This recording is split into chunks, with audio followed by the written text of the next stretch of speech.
السلام علیکم ورحمۃ اللہ وبرکاتہ۔ آج ہم لوگ پڑھنے جا رہے ہیں سورہ ناس کا ترجمہ۔ سورہ فلق اور سورہ ناس کی فضیلت، اور یہ دونوں صورتیں کب نازل ہوئیں، کیسے نازل ہوئیں، شان نزول کیا ہے۔ شان نزول کس کو کہتے ہیں کہ یہ صورتیں جب نازل ہوئیں تو کیا واقعہ پیش آیا، تو اس کو کہا جاتا ہے شان نزول، ہے نا۔ تو ان دونوں صورتوں کا شان نزول کیا تھا وہ میں کل آپ لوگوں کو بتا چکا ہوں۔ اگر آپ نے کل والی ویڈیو نہیں دیکھی ہے تو ضرور دیکھ لیجئے گا، ٹھیک ہے۔ اب آئیے آج ہم لوگ کرتے ہیں سورہ ناس کا ترجمہ۔ سورہ ناس میں صرف اور صرف شیطان کے شر سے اللہ کی پناہ مانگی گئی ہے۔ سورہ فلق میں تو 4 قسم کے شر تھے جن سے اللہ کی پناہ مانگی گئی تھی۔ ایک تو مخلوق کا شر، من شر ما خلق، ہے نا۔ جتنی بھی مخلوقات اللہ تعالیٰ نے اس کائنات میں بنائی ہیں، چاہے وہ کیڑے مکوڑے ہوں، چرند پرند درند، کوئی بھی ہوں، جتنی بھی طرح کی مخلوقات ہیں ان کے شر سے اللہ کی پناہ مانگی گئی تھی۔ وَمِن شَرِّ غَاسِقٍ إِذَا وَقَبَ، رات جب آتی ہے نا تو رات میں بھی بہت سارے نقصانات ہمیں پہنچ سکتے ہیں۔ ہم گھر سے باہر نکلے رات کو سفر کے لیے، چوروں نے پکڑ لیا، ڈاکو نے پکڑ لیا، یا کوئی ہمیں قتل کرنے کی پلاننگ کر رہا ہے، تو رات میں ہونے والے کام جو ہمیں نقصان پہنچانے کے لیے کوئی کر رہا ہے ان کے شر سے اللہ کی پناہ مانگی گئی تھی۔ وَمِن شَرِّ النَّفَّاثَاتِ فِي الْعُقَدِ، بعض دفعہ کوئی جلتا ہے ہم سے تو جادو کا سہارا لیتا ہے، تو اس آیت میں جادو کرنے والوں کے شر سے پناہ مانگی گئی تھی۔ اور وَمِن شَرِّ حَاسِدٍ إِذَا حَسَدَ، حسد کرنے والا کسی بھی حد تک جا سکتا ہے۔ وہ جب حسد آدمی کا بڑھتا ہے نا تو وہ کچھ بھی کر سکتا ہے، تو حاسدین کے شر سے پناہ مانگی گئی تھی اللہ کی۔ تو سورہ فلق کے اندر 4 قسم کے شر سے پناہ مانگی گئی تھی، اور سورہ ناس میں صرف اور صرف شیطان کے شر سے اللہ کی پناہ مانگی گئی ہے، کیونکہ شیطان یہی تو سردار ہے۔ اب شیطان کے بعد اور شیطان کے انڈر میں اور شیطان کے نقش قدم پہ جو بھی کام ہوتے ہیں نا تو وہ شیطان کے چیلے کہلاتے ہیں۔ تو سورہ ناس میں صرف اور صرف شیطان کے شر سے پناہ مانگی گئی ہے، کیونکہ یہی سب سے بڑا شر ہے شیطان کا۔ آئیے اب سورہ ناس کا ہم لوگ ترجمہ کرتے ہیں۔ اعوذ باللہ من الشیطان الرجیم، بسم اللہ الرحمن الرحیم۔ قل اعوذ برب الناس، آپ کہہ دیجئے، قل آپ کہہ دیجئے، اعوذ برب الناس، میں انسانوں کے رب کی پناہ میں آتا ہوں، میں انسانوں کے رب کی پناہ لیتا ہوں، ٹھیک ہے۔ میں پناہ لیتا ہوں انسانوں کے رب، ملک الناس، انسانوں کے بادشاہ، الہ الناس، انسانوں کے معبود کی پناہ لیتا ہوں۔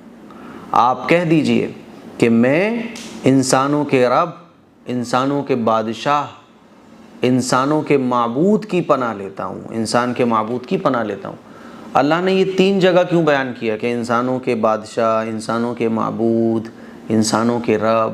ایسا اس لیے کیونکہ مشرکین جو ہے نا وہ کہتے ہیں کہ معبود کوئی اور ہے اور بادشاہ کوئی اور ہے، پالنے والا کوئی اور ہے۔ یہی تو کہتے ہیں سورج دیوتا الگ ہے، چندر دیوتا الگ ہے نا، الگ الگ انہوں نے معبود بنا رکھے ہیں، اور لکشمی دیوی الگ ہیں۔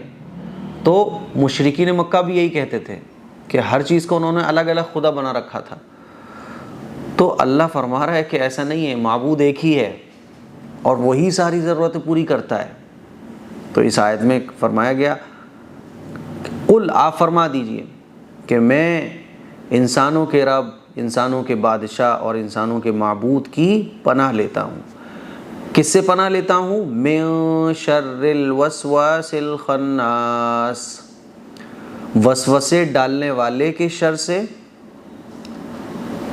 پیچھے ہٹ جانے والے اور نظر نہ آنے والے شیطان کے شر سے۔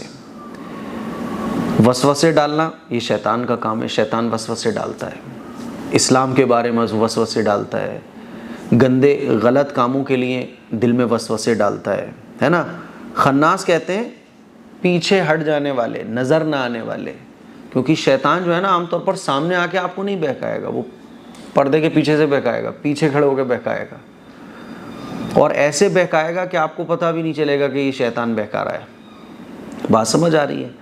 تو اسی لیے وسوسے ڈالنے والے کے شر سے بھی پناہ مانگی گئی ہے. من شر الوسواس الخناس، وسوسے ڈالنے والے شیطان کے شر سے. ٹھیک ہے، آئیے آگے چلتے ہیں.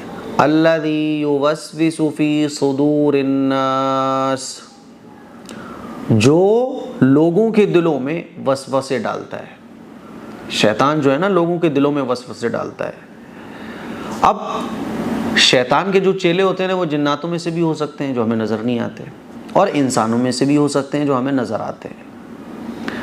تو اللہ آگے فرما رہا ہے من الجنت والناس، چاہے اب وہ شیطان جو دلوں میں وسوسے ڈالتے ہیں لوگوں کے، چاہے وہ جناتوں میں سے ہوں یا انسانوں میں سے ہوں. انسانوں میں سے بہت سارے انسان دکھنے میں انسان ہیں لیکن اصل میں وہ شیطان کا کام کر رہے ہیں، لوگوں کو گمراہ کر رہے ہیں، مارنا کاٹنا فساد پھیلانا. شیطان کا کام کیا ہے؟ فساد پھیلانا، سکون کو ختم کرنا. اب وہ سکون چاہے گھروں کا ختم ہو رہا ہو، چاہے ملک کا ہو رہا ہو، چاہے محلوں کا ہو رہا ہو، چاہے برادریوں کا ہو رہا ہو، اس کا کام ہے پھوٹ ڈالنا. وہ چاہتا یہ ہے کہ سکون ختم ہو، لوگ اللہ کے احکام سے دور ہوں. تو شیطان کے شر سے اور شیطان کے وسوسوں سے اللہ کی پناہ مانگی گئی ہے سورت کے اندر. یہ سورت شیطان کے شر سے ہمیں بچاتی ہے. جب انسان غفلت میں ہوتا ہے تو شیطان اس کے قریب آ جاتا ہے، اس کو بہکاتا ہے، وسوسے ڈالتا ہے. اور جب انسان اللہ کا ذکر کرتا ہے تو شیطان اس سے پیچھے ہٹ جاتا ہے. اسی لیے اس کو خناس کہا گیا ہے، اور نظر نہیں آتا، وہ شیطان ہے اسی لیے اس کو خناس کہا گیا ہے. تو یہ سورت کا ترجمہ ہے. اب آئیے ورڈ بائی ورڈ ترجمہ کرتے ہیں.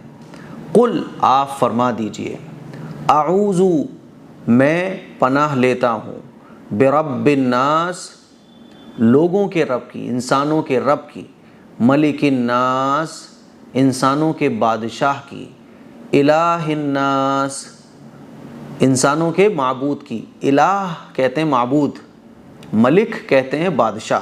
ٹھیک ہے. من شر من مانے سے، شر مانے شر. ٹھیک ہے. من شر الوسواس، وسوسے ڈالنے والے کے شر سے. ٹھیک ہے. وسوسے ڈالنے والے، خناس شیطان کے شر سے. ٹھیک ہے. نظر نہ آنے والے شیطان کے شر سے. الذی، کون سا شیطان؟ الذی جو، یوسوس، وسوسے ڈالتا ہے، فی صدور الناس، ناس کہتے ہیں لوگوں کو، صدور مانے سینہ، لوگوں کے دلوں میں، جو وسوسے ڈالتا ہے لوگوں کے دلوں میں.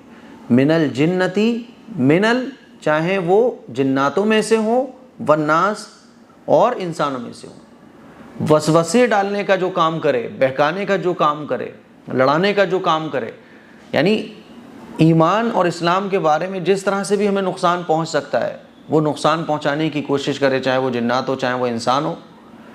اللہ کی پناہ میں آتا ہوں، اے اللہ تو مجھے اپنی پناہ میں لے لے اور ان شیطانوں کے شر سے مجھے بچا لے. یہ بہت پاورفل صورت ہے، اس کو پڑھنے کی عادت بنائیے. تو یہ ہمارا سورہ ناس کا ترجمہ ہو گیا ہے، اور کل کی ویڈیو اگر آپ نے نہیں دیکھی ہے تو ضرور دیکھیے گا. اب انشاءاللہ ہم لوگ، ویسے تو اب مجھے آپ لوگ بتائیے گا کہ اب ترجمہ اور تفسیر کہاں سے شروع کی جائے.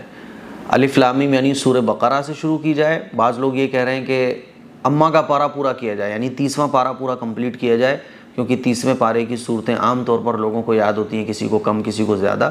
تو آپ لوگ اپنی رائے کامنٹ باکس میں ضرور دیجیے گا. دعاؤں کی گزارش ہے. السلام علیکم ورحمۃ اللہ وبرکاتہ.